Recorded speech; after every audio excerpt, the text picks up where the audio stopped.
At my husband's memorial service, a woman I'd never seen before walked up to me, took my hand, and said with tears in her eyes, "I'm so sorry for our loss.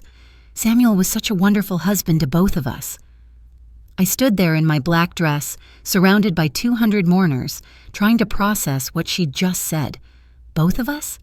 Then she continued, "I'm Denise, his wife of 20 years. He told me so much about you, his dear business partner." My legs nearly gave out as I realized the man I'd been married to for 25 years had been living a lie that was bigger than anything I could have imagined. Thanks for being here. Hit like, subscribe, and tell me in the comments where this story found you. The woman standing before me was elegant, probably in her early 60s, with shoulder-length hair styled in soft waves and kind brown eyes that mirrored my own grief.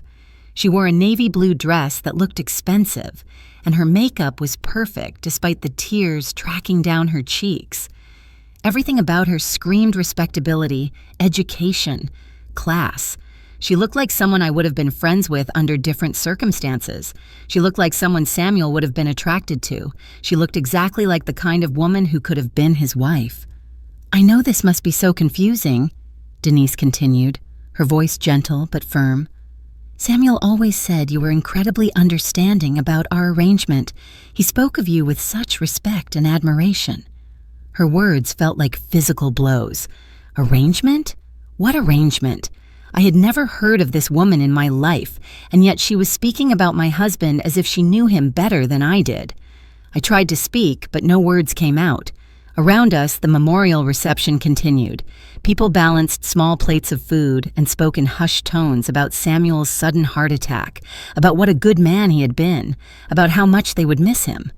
The funeral home's main parlor was decorated with enormous floral arrangements that filled the air with the heavy scent of lilies and roses.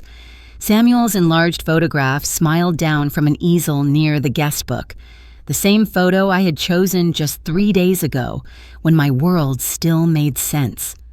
"Mrs. Carter?" Denise's voice brought me back to the moment. She was studying my face with growing concern. "Are you all right? You look like you've seen a ghost." "I'm sorry," I finally managed to say, my voice coming out in a whisper. "I think there's been some misunderstanding. I'm Evelyn Carter. I was Samuel's wife, his only wife. We've been married for 25 years. The color drained from Denise's face, and she took a step backward. For a long moment, we just stared at each other while the horrible truth settled between us like a living thing. She opened her mouth to speak, then closed it again. Her hand flew to her throat, where she wore a simple gold chain with a small cross pendant. "That's impossible," she whispered. "Samuel and I have been married for 20 years. We live in Atlanta. We have a house, joint bank accounts, everything. He travels to Birmingham twice a month for business, but he's always home by Sunday evening. Always." My heart was pounding so hard I could hear it in my ears. This couldn't be happening. This couldn't be real. Samuel had been traveling to Atlanta twice a month for business for as long as I could remember. He worked in commercial real estate development, and he always said Atlanta was where the biggest deals were happening. He would leave on Thursday mornings and return Sunday evenings, usually exhausted but satisfied with his work. He brought me presents sometimes, small things, a book he thought I'd like, a scarf from a boutique, specialty coffee from a shop he'd discovered. "What did you say your last name was?" I asked, though I dreaded the answer. "Whitaker," she replied. "Denise Whitaker. But Samuel's last name is Carter, just like yours. We've been Denise and Samuel Carter for 20 years. The funeral home suddenly felt like it was spinning. I reached out and grabbed the back of a nearby chair to steady myself. Samuel had somehow managed to be married to both of us, using the same last name, living completely separate lives. The logistics alone seemed impossible, but here was living proof standing in front of me. "Ladies, is everything all right?" Pastor Franklin Walker appeared at my elbow, his kind face creased with concern. He had officiated Samuel's memorial service and had known our family for over a decade. "Mrs. Carter, you look pale. Would you like me to get you some water?" I looked at Pastor Walker, then at Denise, then back at Pastor Walker. "Pastor Walker, this is Denise Whitaker. She says she was married to Samuel." Pastor Walker's eyebrows shot up. He looked from me to Denise and back again. "I'm sorry, I don't understand. Mrs. Carter, Samuel was your husband. I've known you both for years." "That's what I thought too," I said, my voice getting stronger as anger began to replace shock. But apparently, Samuel had a whole other life in Atlanta.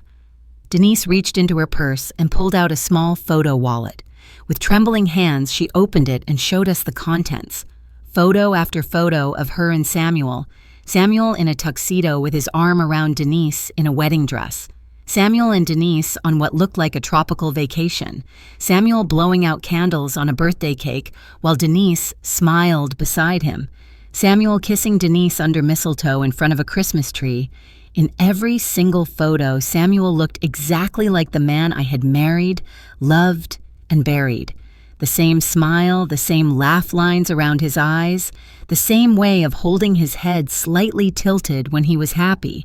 But he was with her, being a husband to her, living a life with her that looked exactly like the life he had been living with me. "This was our 20th wedding anniversary last year," Denise said, pointing to a photo of them at what looked like an expensive restaurant. "We went to that little place in Buckhead that he loved. He said it reminded him of our first date." I felt like I might vomit. Samuel had taken me to a nearly identical restaurant for our anniversary last year. He had said it reminded him of our first date, too. Pastor Walker cleared his throat diplomatically. "Ladies, perhaps this conversation would be better continued somewhere more private. People are starting to notice." He was right. Several groups of mourners had stopped their conversations and were openly staring at us. I could see the speculation in their eyes, the way they were leaning closer to each other to whisper. This was exactly the kind of drama that would fuel church gossip for months. "The family room is available," Pastor Walker suggested gently. "It's quiet and you'll have privacy to sort this out." Denise nodded gratefully. "That would be perfect. Thank you, Pastor." As we walked toward the family room, I caught sight of my sister Barbara standing near the memorial guest book. She saw my face and immediately started moving toward us, her maternal instincts kicking in. Barbara had always been my protector, even though I was only 2 years younger. She had been suspicious of Samuel from the beginning, though she had never been able to put her finger on exactly why. "Evelyn?" Barbara reached us just as Pastor Walker was opening the family room door. "What's going on? You look terrible." "Barbara, this is Denise Whitaker," I said, my voice hollow. "She says she was married to Samuel for 20 years. Barbara's face went through the same series of expressions I had just experienced. Confusion, disbelief, and then a kind of grim satisfaction that made me realize she had been waiting for something like this for years. "I knew that man was too good to be true," she muttered under her breath. We entered the family room and Pastor Walker closed the door behind us. The room was small and decorated in soothing pastels, designed to provide comfort to grieving families. There were boxes of tissues on every surface and a small bookshelf filled with religious texts and grief counseling materials. Under any other circumstances, it would have felt peaceful. Today, it felt like a courtroom where I was about to learn the full extent of my husband's betrayal. Denise sat down heavily in one of the armchairs and looked up at me with tears streaming down her face. "I don't understand any of this," she said. "Samuel was the most honest man I've ever known. He never missed an anniversary, never forgot a birthday. He was devoted to our marriage, to our life together. How is this possible?" I sat down across from her, studying her face. Everything about her grief seemed genuine. She wasn't gloating or triumphant. She looked as devastated and confused as I felt, which somehow made it all worse. "Tell me about your life with him," I said quietly. "Tell me about Samuel Carter from Atlanta." Denise wiped her eyes with a tissue and took a shaky breath. "Samuel and I met at a real estate conference in Atlanta in 2004. He was so charming, so professional. He told me he was recently divorced and looking for a fresh start. We dated for 6 months before he proposed." I felt my stomach drop even further.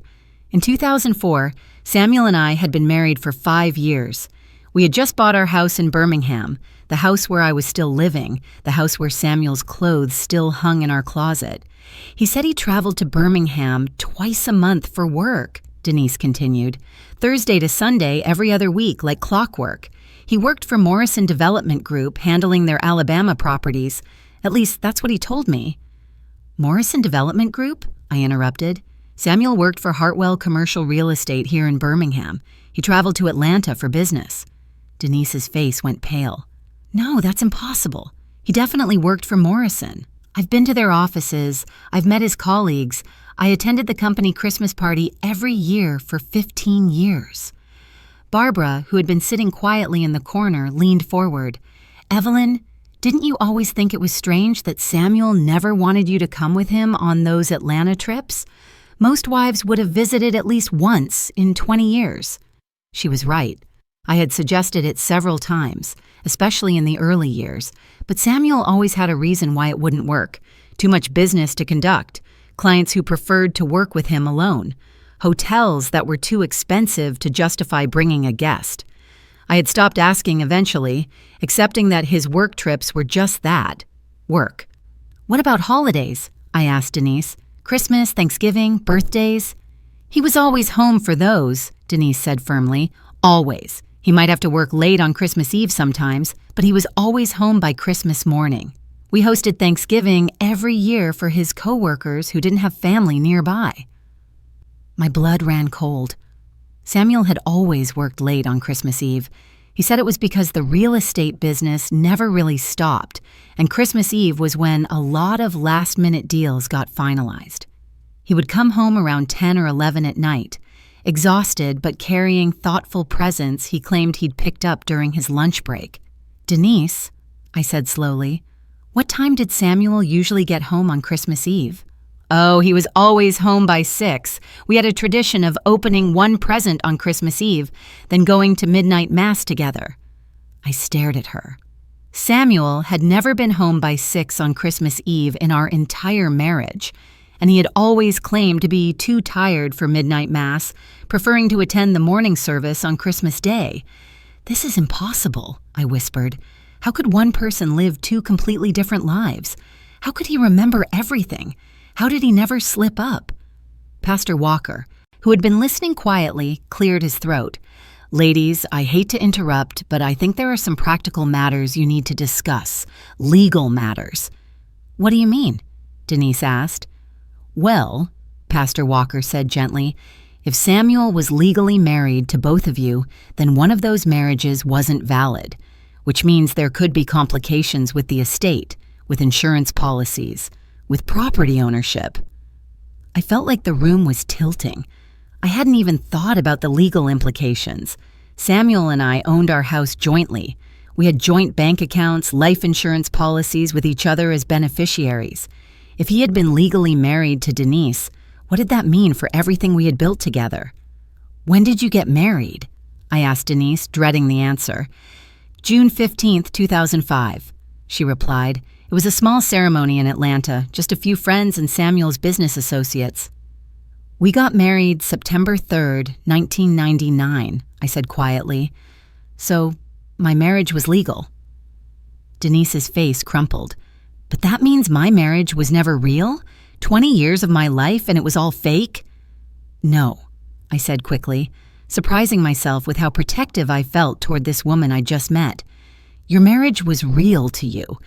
Your feelings were real. Samuel's feelings for you were probably real too. He just managed to compartmentalize his life in a way that seems impossible. Barbara stood up and began pacing the small room. I'm sorry, but I need to ask some hard questions here. Denise, did you and Samuel have joint bank accounts? Yes, of course. We've had joint checking and savings for years. We own our house together. We have joint credit cards. Everything a normal married couple would have. Property? Barbara pressed. A beautiful house in Buckhead, 3 bedrooms, 2 baths. We bought it in 2010 when the market was good. Samuel handled all the financing, but both our names are on the deed. I looked at Barbara, who was looking at me with growing alarm. Evelyn, if Samuel was managing 2 households, 2 sets of joint accounts, 2 mortgages, where was all this money coming from? His salary at Hartwell couldn't have covered all of this. She was right. Samuel made good money, but not enough to maintain 2 households at the level Denise was describing. Our house was modest but comfortable. Our lifestyle was solidly middle class. But if he was also maintaining a house in Buckhead, one of Atlanta's most expensive neighborhoods, the numbers didn't add up. "Denise," I said carefully, "how much did Samuel make at Morrison Development Group?" "He was a senior partner," she said proudly. "He made about $200,000 a year, plus bonuses. Some years his bonuses were quite substantial." I felt sick. Samuel's salary at Hartwell was $65,000 a year. He had been lying about everything, not just his marital status, but his entire professional life, his income, probably his entire identity. "Ladies," Pastor Walker said gently, "I think you need to speak with an attorney and probably an accountant. This situation is far more complicated than either of you realized." "There's something else," Denise said quietly, "something I probably should have mentioned earlier. Samuel had some business debts. Nothing major," he said, "just some investments that hadn't paid off yet, but he asked me to co-sign some loans last year, about $50,000 worth." "What kind of loans?" Barbara asked sharply. "Business development loans. He said Morrison was expanding into new markets and needed additional capital. He showed me all the paperwork. It looked legitimate." I stood up abruptly. "Denise, Samuel asked me to co-sign loans too. 3 different loans over the past 2 years. He said Hartwell was expanding and needed partners to invest in new properties." "How much?" Barbara asked, though I could tell from her expression that she already suspected the answer would be bad. $75,000 total, I admitted. But Samuel said they were secured by the properties. He said if anything happened to him, the insurance would cover everything. Denise and I stared at each other as the full implications began to sink in. Samuel hadn't just been living a double life. He'd been using both of us, financially and emotionally, to fund some kind of scheme that neither of us understood.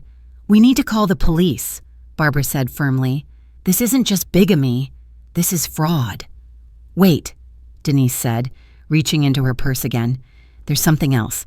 Samuel gave me some documents to keep safe. He said they were insurance papers, but I never really looked at them carefully." She pulled out a manila envelope and opened it. Inside were several legal documents, bank statements, and what looked like property deeds. But as she spread them out on the coffee table, I could see that none of them made sense. The bank account numbers didn't match anything I recognized. The property addresses were in cities I'd never heard of, and the names on some of the documents weren't Samuel Carter or even Samuel Whitaker. "Who is Samuel Morrison?" I asked, pointing to a deed that had that name listed as the property owner. Denise frowned. "I don't know. I've never seen that name before." Barbara picked up one of the bank statements and whistled low. "Ladies, this account shows deposits of over $300,000 in the past 6 months alone. And look at this. The deposits are coming from at least 12 different sources." I felt the room spinning again. $300,000. Samuel had never had access to that kind of money in our entire marriage. At least, not that I knew of. "We need to stop talking about this right now," I said suddenly. "If Samuel was involved in something illegal and we keep discussing it, we could be implicated. We need lawyers. We need them immediately." Denise nodded, gathering up the documents with shaking hands. "You're right, this is so much bigger than either of us realized." As we prepared to leave the family room, I turned to Denise one more time. "There's something I need to ask you, and I need you to be completely honest. In all the years you were married to Samuel, did you ever suspect anything? Did he ever say anything that made you think he might have another life?" Denise was quiet for a long moment, clearly thinking. Finally, she nodded slowly. "There was one thing. About 6 months ago, he started getting phone calls that he would take in the other room. And sometimes when I would mention planning for our retirement, he would get this strange look on his face, like he was thinking about something else entirely. I asked him about it once, and he said he was just worried about making sure we had enough money to be comfortable." She paused, then added quietly, "And there was one night, maybe 3 months ago, when he was talking in his sleep. He said a name I'd never heard before. He said, 'I'm sorry, Evelyn. I never meant for it to go this far.' The weight of Samuel's betrayal settled over me like a heavy blanket. He had known this would hurt me. He had known what he was doing was wrong, and he had done it anyway, for 20 years. I stood in the doorway of Samuel's home office, a space I had rarely entered during our marriage. He had always said it was his sanctuary, the place where he handled all the boring paperwork that kept our life running smoothly. Out of respect for his privacy, I had honored that boundary. Now, looking at the organized desk, the filing cabinets, and the bookshelf lined with real estate guides, I realized that respecting his privacy had been the biggest mistake of my life. It was Tuesday morning, 3 days after the memorial service, and I hadn't slept more than 2 hours at a stretch since my conversation with Denise. Every time I closed my eyes, I saw her face, heard her voice saying, "Our loss," and both of us. I kept thinking about all the signs I had missed, all the questions I should have asked, all the red flags I had ignored because I trusted the man I thought I had married. Barbara had spent the night on my couch, refusing to leave me alone in the house where Samuel's presence still lingered in every room. She stood behind me now, her hand on my shoulder, providing the strength I needed to take the first step into uncovering the truth about my husband's secret life. "Where do we start?" she asked gently. "The filing cabinet," I said, pointing to the large metal cabinet against the far wall. "Samuel always kept all our important documents in there. If there are secrets, that's where they'll be." I walked to Samuel's desk first, running my hands over the smooth wooden surface. Everything was exactly as he had left it the morning he died. His coffee mug, washed and sitting beside his computer monitor, a stack of real estate magazines, a leather-bound day planner that I had never seen him actually use. But as I looked more closely, I noticed things that hadn't registered before. There were 2 cell phones in the desk drawer, not one. There was a second set of car keys on a hook inside the drawer, and there was a small leather address book that was locked with a tiny padlock. "Barbara, look at this," I said, holding up the second phone. It was an older model, nothing fancy, but when I pressed the power button, it lit up immediately. The battery was full, which meant Samuel had been using it regularly. I scrolled through the call history and my heart sank. Dozens of calls to numbers I didn't recognize, text messages to D that were clearly from a husband to his wife. "Running late tonight, don't wait up. Pick up milk on the way home. Love you too." The most recent text was from the Thursday before Samuel died. "Atlanta meetings going well. Home Sunday as usual." He was texting Denise, I whispered, right up until the day he died. Barbara took the phone from my hands and continued scrolling. "Evelyn, look at this. There are text conversations going back years, and they're not just with Denise. Look at this contact labeled M. There are hundreds of messages." I took the phone back and opened the conversation with M. The messages were different from the ones to Denise. These were business-related, but not the kind of real estate business I thought Samuel was involved in.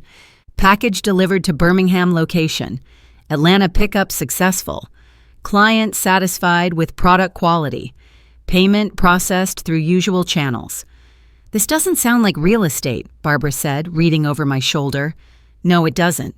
I set the phone down and turned to the filing cabinet. Let's see what else he was hiding. The filing cabinet was locked, but I knew Samuel kept all the keys in a small wooden box on his bookshelf. I found the right key and opened the top drawer. Inside were folders labeled with what looked like normal household categories: insurance, taxes, banking, real estate. But when I opened the banking folder, I found statements for accounts I had never heard of. "Barbara, we have 3 joint checking accounts," I said, spreading the statements across the desk. But I only knew about one of them.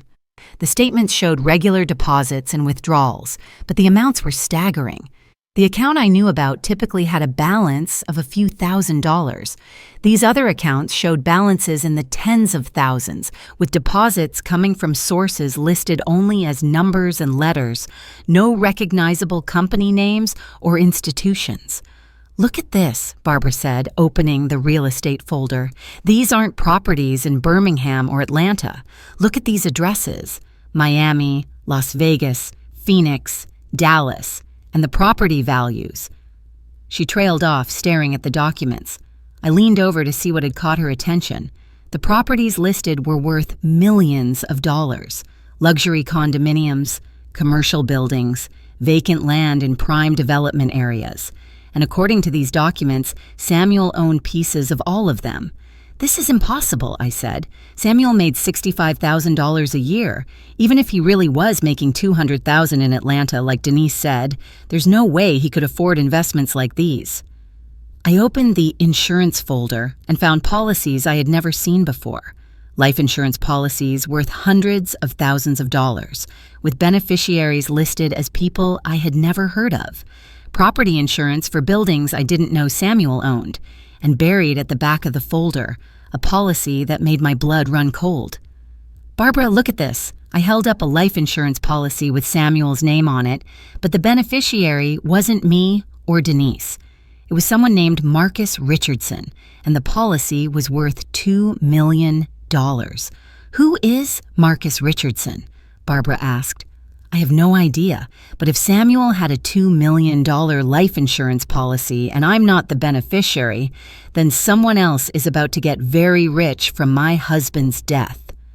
I continued searching through the files, finding more evidence of Samuel's secret financial life, bank accounts in multiple states, investment portfolios worth hundreds of thousands of dollars, property deeds for buildings in cities I had never visited, and in the very back of the bottom drawer, a manila envelope marked, "Urgent. Do not open unless emergency." "Should I open it?" I asked Barbara. "I think Samuel's death qualifies as an emergency," she replied grimly. Inside the envelope were documents that changed everything I thought I knew about my husband: a birth certificate for someone named Samuel Morrison, a driver's license with Samuel's photo but the name Samuel Richardson, a passport in the name Samuel Davidson, and at the bottom of the stack, a handwritten letter addressed to my wives. My hands were shaking as I unfolded the letter. Samuel's familiar handwriting filled 3 pages of legal paper, and as I read the first few lines, I realized that even in death, he was still capable of shocking me. "My dear Evelyn and Denise," the letter began, "if you are reading this, then my worst fears have come true, and my carefully constructed life has finally collapsed. I know that learning about each other must have been devastating, and I want you to know that I never intended for either of you to be hurt by my choices." I stopped reading and looked at Barbara. He knew this day would come. He knew we would find each other eventually. "Keep reading," Barbara said gently. "I have lived 3 separate lives for the past 20 years, the letter continued. "Evelyn, you knew me as Samuel Carter, real estate agent and devoted husband. Denise, you knew me as Samuel Carter, development executive and loving partner. But my real name is Samuel Morrison, and I have been involved in business activities that neither of you would approve of." "3 lives?" I whispered. "Not just 2? 3? I continued reading, and Samuel's confession revealed the scope of his deception. He had been running a money laundering operation for the past 15 years, using his real estate connections to clean money for various criminal organizations. The properties in multiple states were all part of the scheme. The mysterious bank deposits were payments for his services. And the reason he could afford to maintain households with both Denise and me was because he was earning hundreds of thousands of dollars facilitating financial crimes. "The insurance policies and property deeds you will find are legitimate," the letter continued. "I made sure that both of you would be financially secure if anything happened to me. But I also need to warn you that my business associates are not the kind of people who will simply disappear when I do. There are debts that will need to be paid, and there are people who will come looking for money that they believe I owe them." I felt the room spinning as I read Samuel's instructions for contacting someone named Anthony Wallace, who would help us navigate the legal and financial complications of his death. He provided detailed information about safety, deposit boxes in 3 different cities, each containing cash and important documents, and he ended the letter with what he apparently thought was an apology. "I loved you both completely and genuinely. I know that sounds impossible, but it's true. I compartmentalized my life so thoroughly that in my mind each life was completely real and completely separate. I never meant to hurt either of you, and I hope that someday you will be able to forgive me for the choices I made. I set the letter down and looked at Barbara, who had been reading over my shoulder. "He was a criminal," I said quietly. "My husband of 25 years was a money laundering criminal, and I never suspected a thing.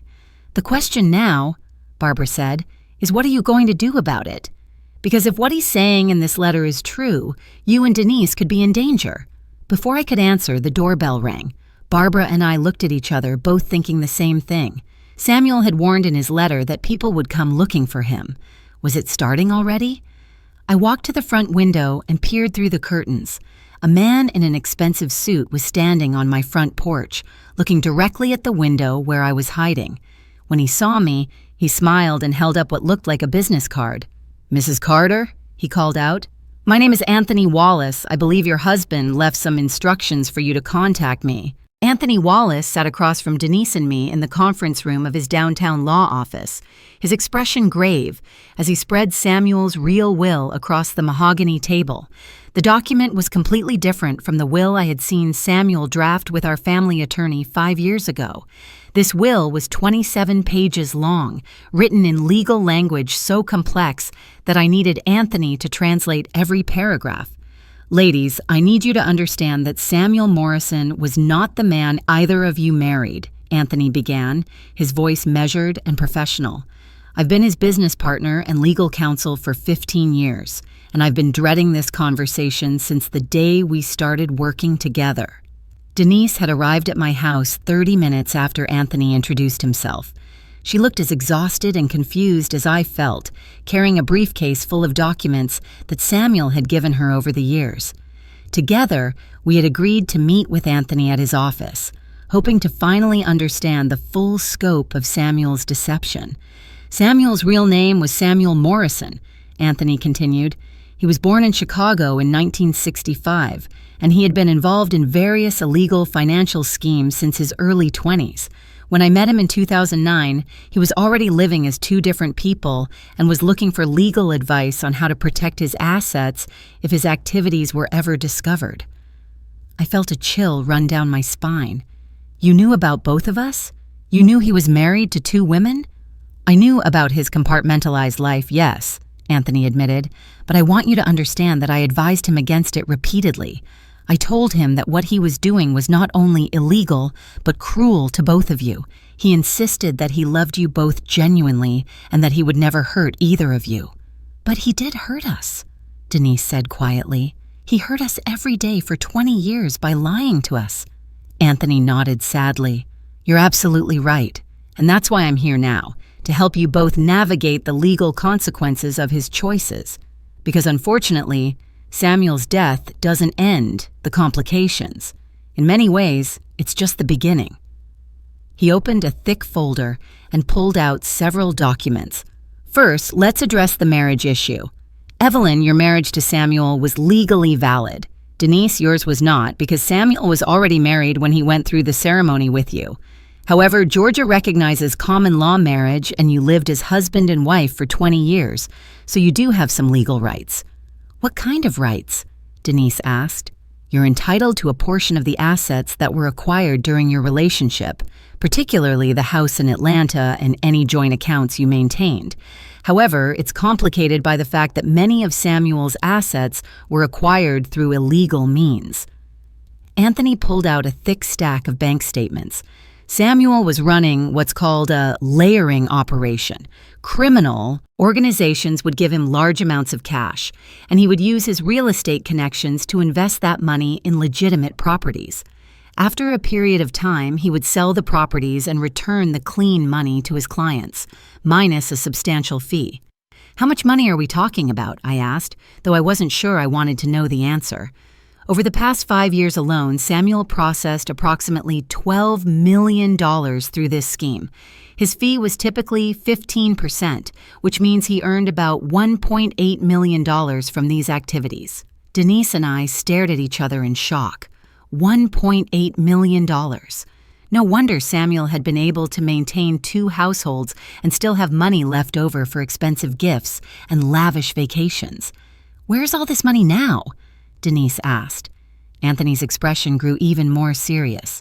That's where things get complicated. Samuel was very careful about protecting both of you from legal liability. He set up a complex trust structure that technically separates his legitimate assets from his criminal proceeds. The houses you both live in were purchased with clean money from his real estate work. Your joint bank accounts contain only legitimate funds. But there are other assets, properties, investments, cash accounts that are directly tied to his illegal activities. He pulled out another document, this one with an official-looking seal at the top. This is a federal forfeiture notice. The FBI has been investigating Samuel's money laundering operation for the past 18 months. They were building a case against him when he died, and now they're moving to seize all assets that were acquired through criminal means. I felt the blood drain from my face. Are we going to be arrested? No, Anthony said quickly. The FBI's investigation showed that neither of you had any knowledge of Samuel's illegal activities. You're considered victims, not accomplices. But some of the assets you thought belonged to you are going to be seized by the federal government. Which assets? Denise asked, her voice barely above a whisper.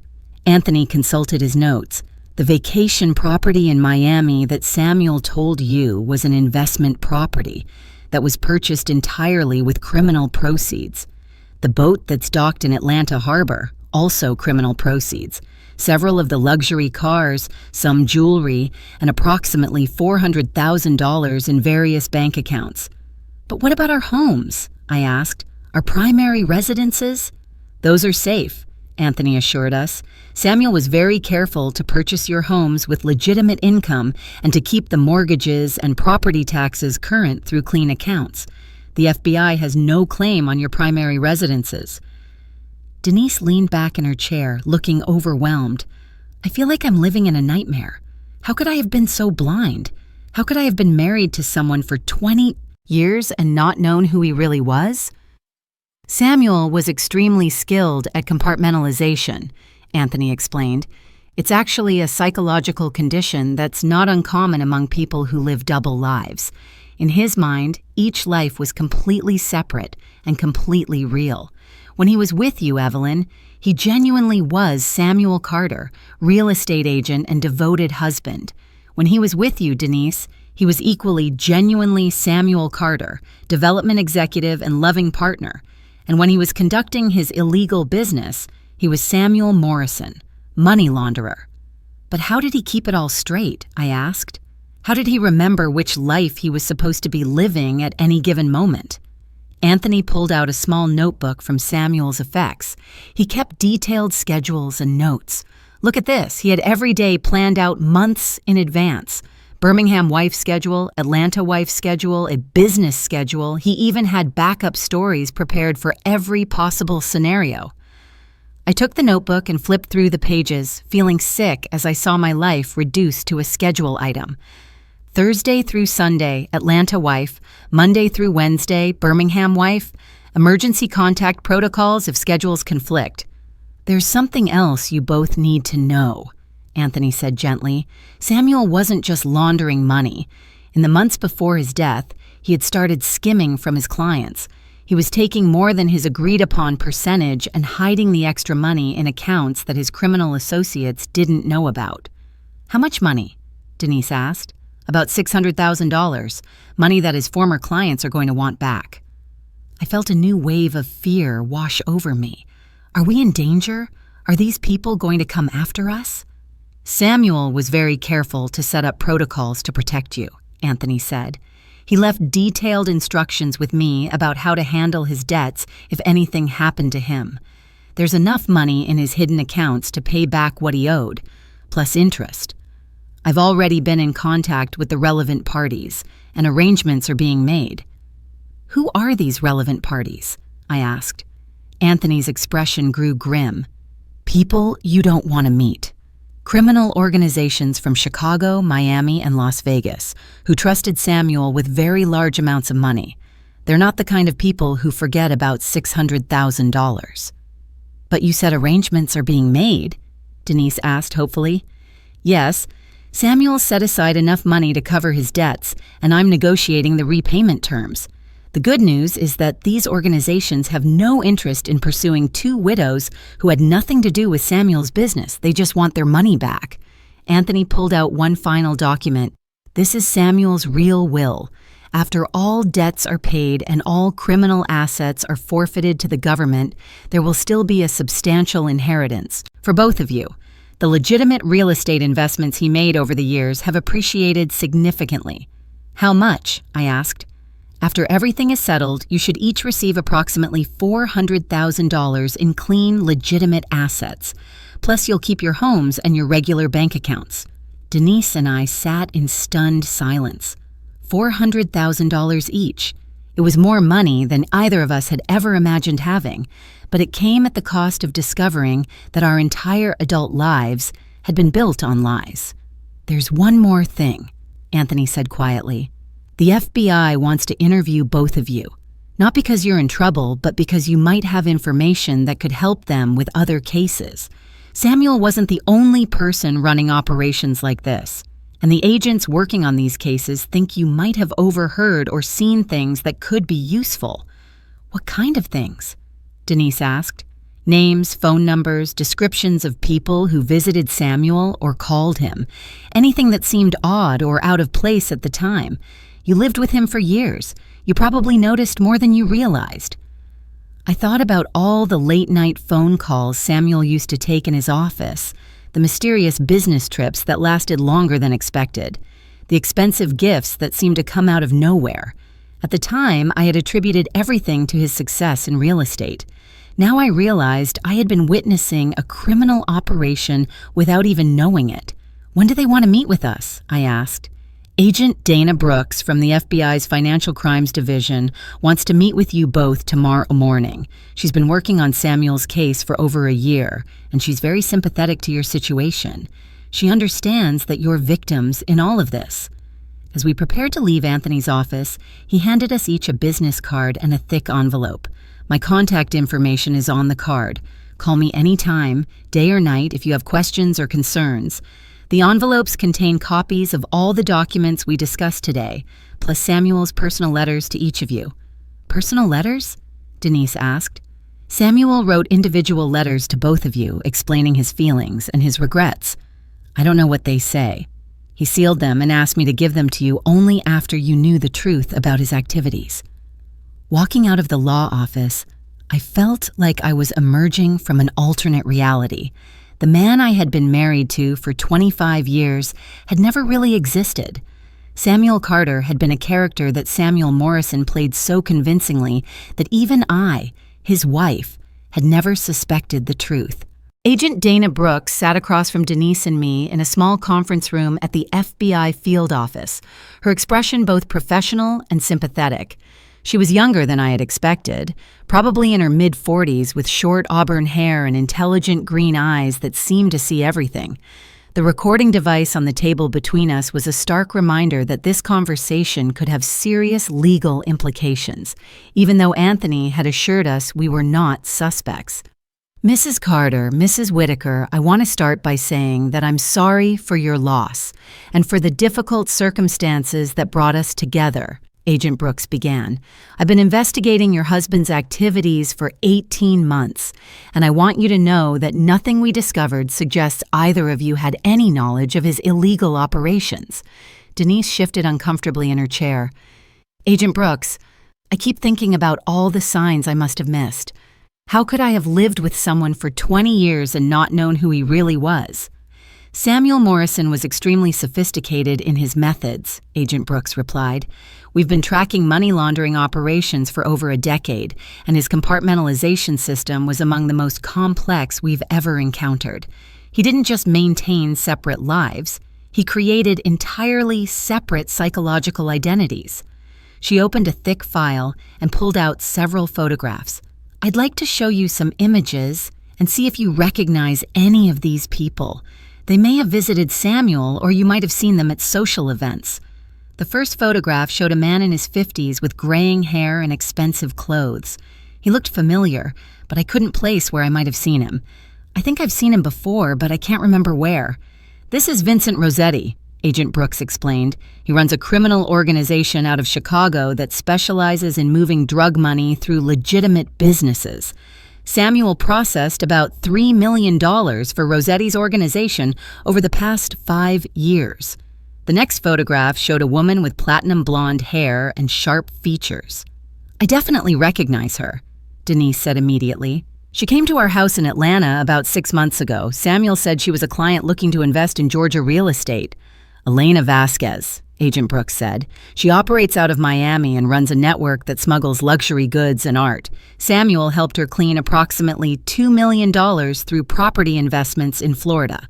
As Agent Brooks continued showing us photographs, a horrifying picture began to emerge. Samuel hadn't just been laundering money. He had been working with some of the most dangerous criminal organizations in the country. Drug cartels, arms dealers, human traffickers, people whose money he had taken and cleaned, people who trusted him with their freedom and their lives. "Agent Brooks," I said, my voice shaking, "if Samuel was working with people like this, how much danger are Denise and I in now that he's dead?" "That's actually why I wanted to meet with you both today," Agent Brooks replied. "Samuel's death has created a significant problem for his criminal associates. He was in the middle of processing several large transactions when he died, and some of that money is now unaccounted for." "What does that mean?" Denise asked. "It means that approximately $1.2 million in criminal proceeds is missing. Samuel's clients gave him this money to clean, but he died before the process was completed. From their perspective, Samuel stole their money." I felt the room spinning. "But Samuel is dead. How can they hold us responsible for money that he lost?" "Legally, they can't," Agent Brooks said. "But these aren't people who are particularly concerned with legal processes. They operate by their own rules, and those rules usually involve collecting debts from whatever source is available." Agent Brooks pulled out another file, this one marked with red tape along the edges. "Samuel's attorney, Anthony Wallace, has been in communication with these organizations, trying to negotiate settlements. But there's a complication that Mr. Wallace doesn't know about yet." "What kind of complication?" Denise asked, though I could tell from her expression that she was afraid to hear the answer. "Samuel wasn't just skimming money from his clients. He was also providing information about their operations to law enforcement. He had been working as a confidential informant for the FBI for the past 8 months. The words hit me like a physical blow. Samuel had been working with the FBI? The man who had lied to me for 25 years had been cooperating with federal agents to betray his criminal associates?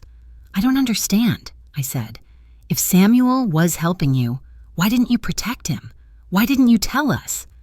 Agent Brooks leaned forward, her expression serious.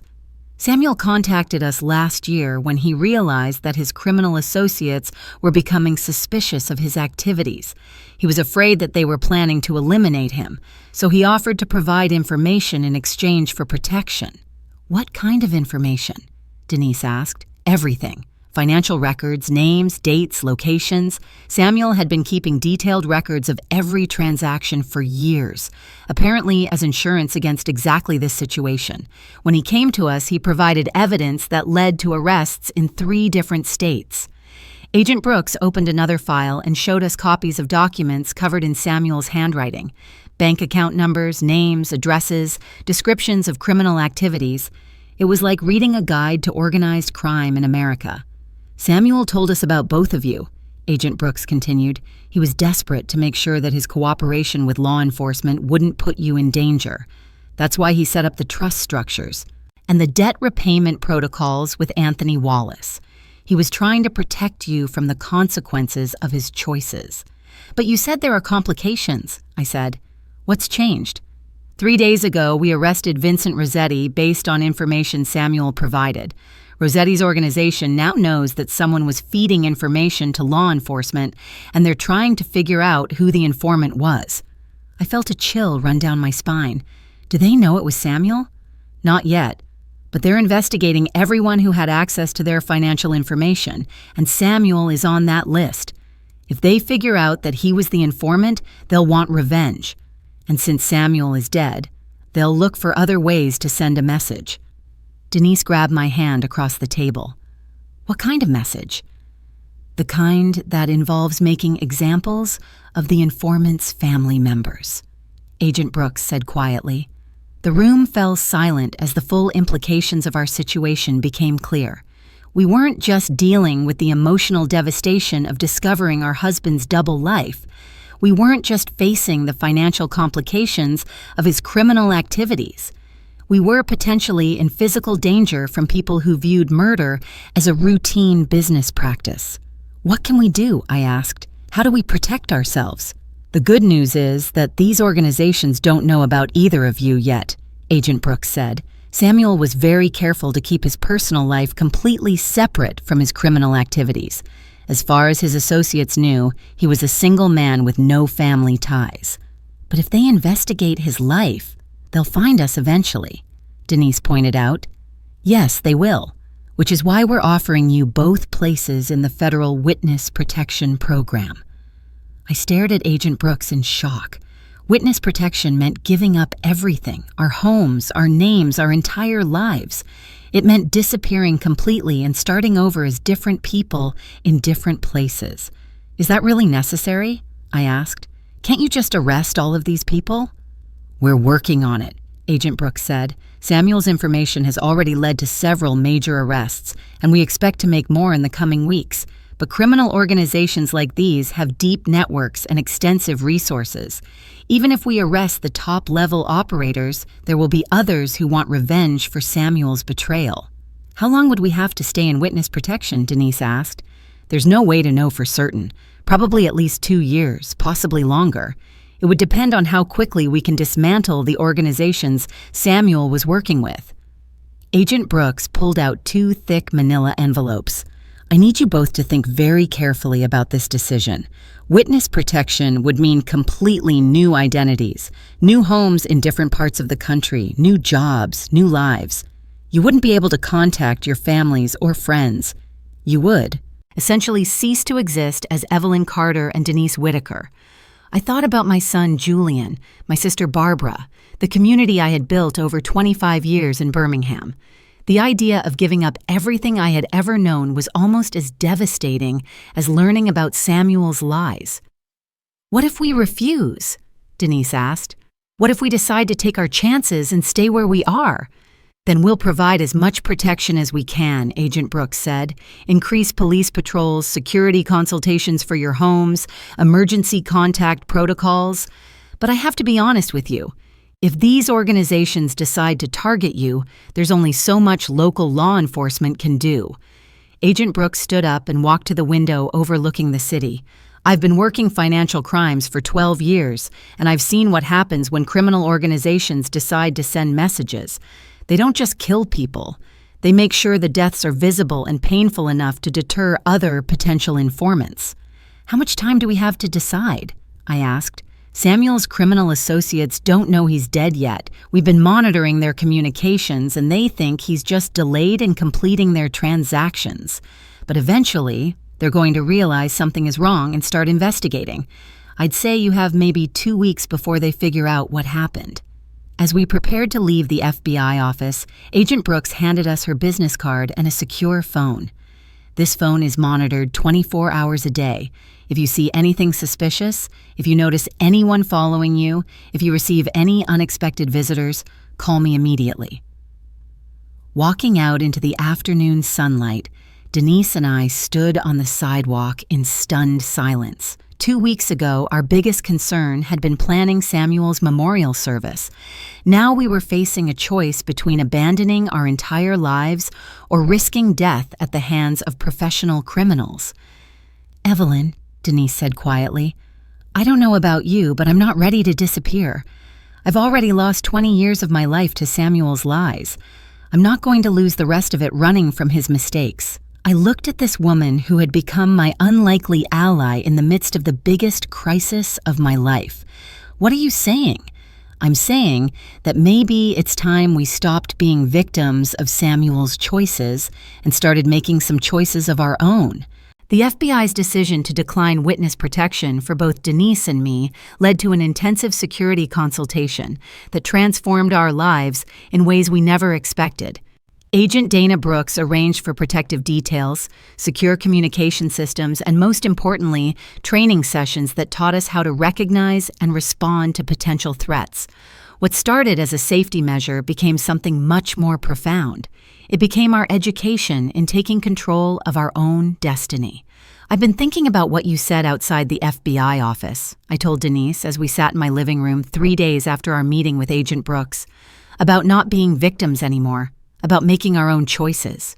Denise nodded, sipping the coffee I had made. We had fallen into an easy routine of meeting daily to share information and support each other through the ongoing investigations. I meant every word. Samuel took 20 years of my life by lying to me. I'm not going to let his criminal associates take whatever years I have left by terrorizing me. Barbara, who had become a permanent fixture in my house since Samuel's death, looked up from the newspaper she was reading. "What exactly are you two planning?" "We want to testify," I said. "Agent Brooks said that Samuel's information has already led to arrests, but there are still ongoing investigations. If our testimony can help put these people in prison, then that's what we should do." The decision to become cooperating witnesses rather than protected ones changed everything. Over the next 6 weeks, Denise and I spent countless hours with federal agents, providing detailed accounts of every suspicious phone call, every unexplained visitor, every strange business trip Samuel had taken over the years. What we had dismissed as routine business activities turned out to be crucial evidence in multiple federal cases. "Mrs. Carter, do you remember the man who came to your house last Christmas with the expensive briefcase?" Agent Brooks asked during one of our sessions. "The one Samuel said was a potential investor?" "Yes, he stayed for about an hour. Samuel seemed nervous around him, but he said the man was considering a major property purchase." "That was Vincent Rossetti.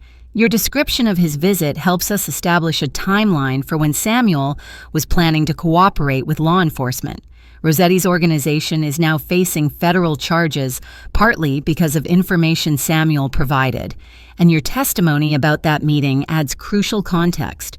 The most surprising development came 6 weeks into the investigation, when Agent Brooks arranged for us to meet with other victims of financial fraud schemes. Monica Jameson, a support group leader who worked with the FBI's Victim Services Department, had been running meetings for people whose lives had been destroyed by financial criminals. "What you're both experiencing is called intimate partner financial abuse," Monica explained during our first group meeting. "It's more common than most people realize, and the psychological impact can be devastating." The room was filled with 8 other women, all of whom had discovered that their husbands or partners had been living secret financial lives. Some had been victims of pyramid schemes. Others had been unknowingly involved in tax evasion or embezzlement. All of them understood the unique trauma of discovering that the person you trusted most had been lying to you about fundamental aspects of their identity. "The hardest part," said a woman named Patricia, "is the feeling that you should have known, that there must have been signs you missed, clues you ignored." "I felt that way too," Denise said, "but I've realized that Samuel wasn't just lying about money. He was lying about everything. His name, his job, his entire identity. How can you recognize signs of deception when the person you're living with is a completely fictional character?" Through the support group, we learned that our experience was part of a larger pattern. Financial criminals often compartmentalize their lives exactly the way Samuel had, creating elaborate systems to keep their illegal activities separate from their personal relationships. The FBI estimated that thousands of families across the country were living with financial criminals without knowing it. "The most important thing you can do now," Monica told us, "is recognize that you survived something that destroys many people. You discovered the truth, you took action to protect yourselves, and you're helping law enforcement prevent others from being victimized. That's not being a victim. That's being a survivor." As the federal investigation progressed, more details emerged about the scope of Samuel's criminal network.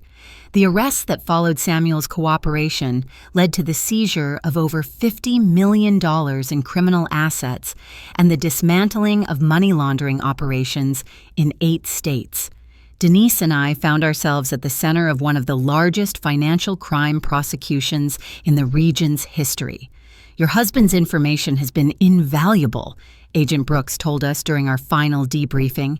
Because of Samuel's cooperation and your willingness to testify, we've been able to trace money laundering activities back to their sources and identify criminal organizations that had been operating undetected for years.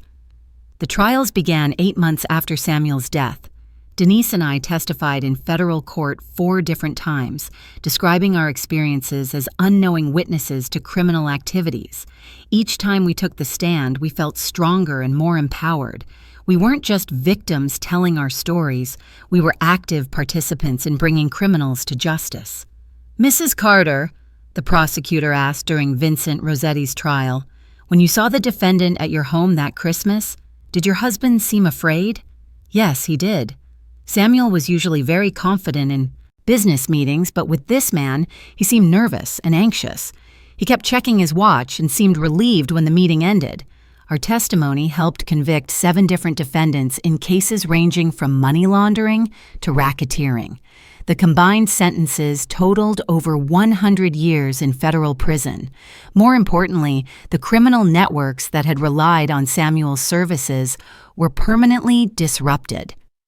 The financial settlement from Samuel's estate provided both Denise and me with enough money to rebuild our lives on our own terms. But more valuable than the money was the friendship we had developed and the sense of purpose we had found in helping other victims. I've been thinking about something, Denise said as we sat in the courtroom after the final verdict was read. Monica mentioned that there are hundreds of women in our situation across the country. Women who are just discovering that their husbands were living secret lives. What are you thinking? I asked. I'm thinking that we have experience and knowledge that could help them. We know what it's like to discover that your entire life was built on lies. We know how to navigate the legal system, how to work with law enforcement, how to rebuild after everything falls apart. 6 months later, Denise and I opened a nonprofit organization dedicated to helping victims of intimate partner financial fraud. We work with the FBI, with local law enforcement, and with support groups to provide resources and guidance to people whose lives have been destroyed by financial criminals. Every woman who walks through our doors is where we were a year ago, I told a reporter who was writing a story about our organization. Shocked, confused, afraid, and convinced that they should have seen the signs. Our job is to help them understand that they're not alone, they're not stupid, and they're stronger than they know. Standing in our office, surrounded by thank you letters from women we've helped and photos from court cases where our testimony made a difference, I realized that Samuel's betrayal had led to something he never could have intended. It had led to 2 women finding their strength, their voice, and their purpose. It had led to justice not just for us, but for countless others who had been victimized by people they trusted. We had transformed our pain into power, our betrayal into justice, and our victimhood into a mission to help others survive what we had survived. Samuel Morrison had thought he could compartmentalize his life forever, but in death, his crimes had brought together 2 women who refused to remain victims of his choices.